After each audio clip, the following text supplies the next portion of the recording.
La crise du pétrole est arrivée sans s'annoncer.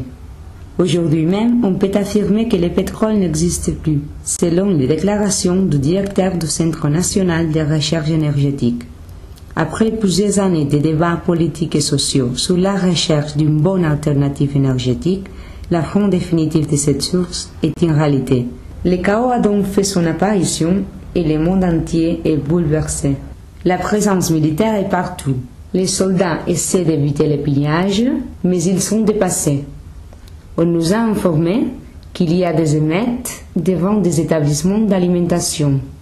Les queues pour obtenir des aliments de base sont immenses. Les cambriolages se sont multipliés. Dans la rue, on peut croiser des gens qui portent des téléviseurs, des appareils ménagers ou des sacs d'aliments. La panique est générale et la loi du plus fort règne.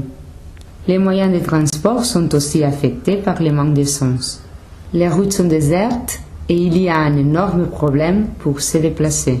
Malheureusement, l'augmentation de la fréquence de circulation des transports publics n'est pas suffisante pour répondre aux besoins des citoyens.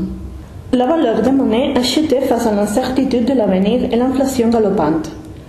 Les gens se débarrassent de leur argent car les prix changent continuellement. La monnaie a simplement disparu et le trésor s'est instauré. En plus, la majorité des entreprises, face à la difficulté d'obtenir de l'essence, ont décidé de fermer. Les experts scientifiques cherchent maintenant une source alternative d'énergie. Heureusement, il est déjà possible d'offrir un approvisionnement suffisant à la population, après avoir effectué quelques petites modifications techniques dans les centrales hydroélectriques, éoliques et solaires, modifications qui ne prendront pas plus d'une semaine. Finalement, on pourra profiter d'une énergie écologique et renouvelable.